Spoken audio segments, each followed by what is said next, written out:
Businesses bring a good or service to people, so it only makes sense that they'd want to make sure that their good or service is of high quality. Now, dropshipping should be no different than this. And in this video, I'm going to tell you how you can make sure that you're not going to be shipping people crap products.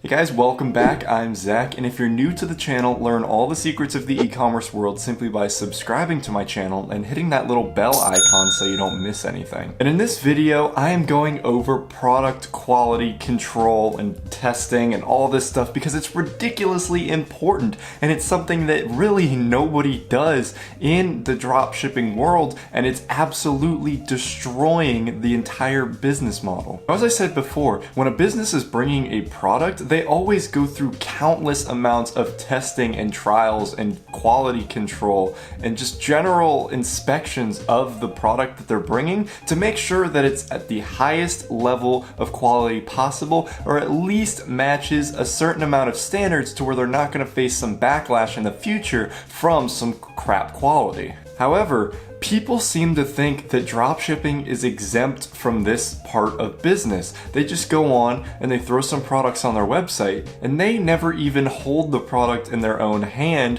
while they're selling dozens of them, or trying to sell dozens of them, and they have no idea how good or how bad the product that they're selling is. Now, this could be a huge detriment to you. When you're selling products that are crap and they're breaking, or they're not living up to the expectations that you set by putting it on your website, what's going to happen is you're going to get a lot of people that are emailing you back, which first off in itself is a huge headache having to deal with all these customer complaints. But additionally, you're going to lose a lot of money because you're going to have to refund a ton of people, and you already spent the money on ads, so all that money is now going to waste. And let's not mention the headache of chargebacks that people will try and file against you. Now, this can all be avoided if you simply test the quality of your products before you start committing to selling them. And this is the exact strategy that I use to test products, and I'm also going to tell you how you can use this to your benefit as well, in just addition to making sure that the products are good. And it pays off really in the end. I don't get why people don't do this. Anyway, let me preface this by saying when you start dropshipping a new product,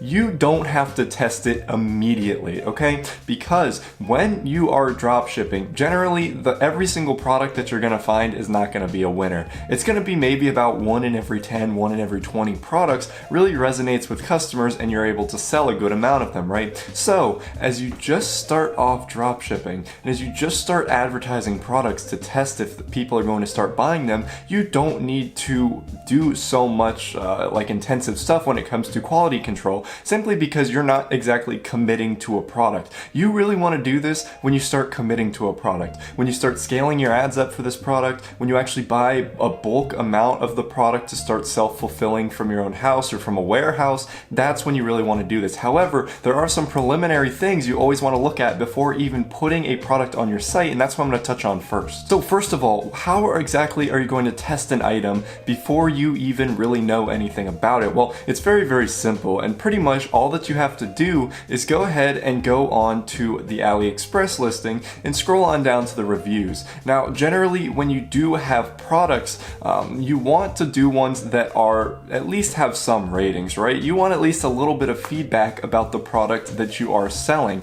So generally, these reviews will be quite telling of if they are, if the product is good or if it's just generally crap. And generally, when there are products on AliExpress, there's going to be a few different suppliers selling the same item. So you can generally look at a few different listings of the product and then go and see just like the cumulative reviews for this single product. Now, what if the product doesn't really have reviews? Well, one thing that you can do is you can go ahead and look at the actual supplier of the product. Generally, if a product doesn't have a lot of reviews, the supplier of the product will have products that actually do have reviews, and generally they're going to be at least closely, or at least a little bit related to the product that you're trying to sell. So you can go ahead and look at their more popular items and see the ratings for those, and you'll get a good feel for the general quality of the rest of the items that these suppliers actually supply. And now I've got a bit of a case study here. Let me get out of the way and focus in on this.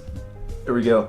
See this bracelet? I used to sell this bracelet. I don't anymore. This was done to crap. It doesn't sell anymore, so don't even think about trying to sell this.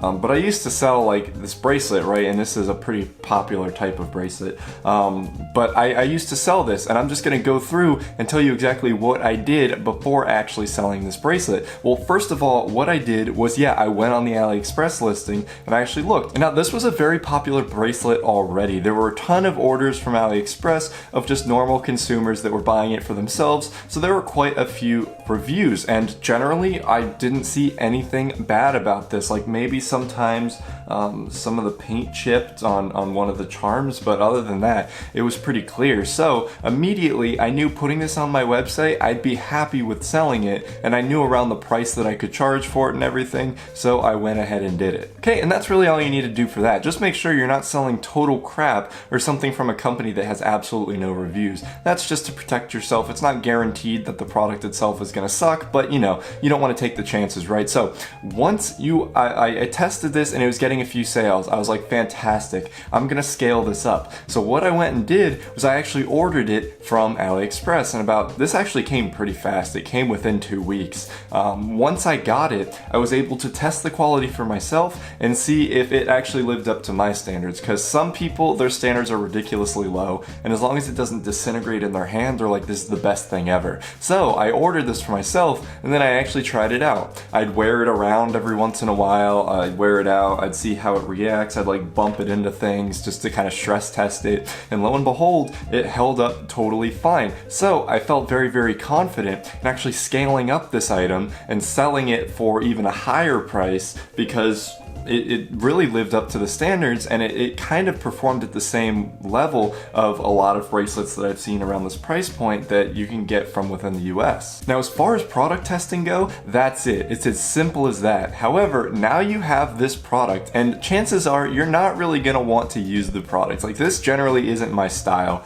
It was just kind of sitting in my drawer after product testing it. I didn't know what to do with it. So, an actual fantastic benefit of ordering your stock is that you can then supply content for your social media or create your own advertisements with the product. And that's another huge reason why I always promote you ordering your own products and like never not actually seeing them in person, because there are so many benefits to actually owning the item. Like I said, you can create a bunch of content for social media. You can craft your own ads. It's just the possibilities for the advertising and the marketing of this individual product when it's actually in your hands and you're not depending on the simple AliExpress products it's astronomical. All of my hot selling products I've ordered myself. I've done my own pictures for them, my own advertising campaigns for them, and they pay off really, really well. And you wouldn't be able to do that had you not had the item. So even when you think you're done with an item after product testing it,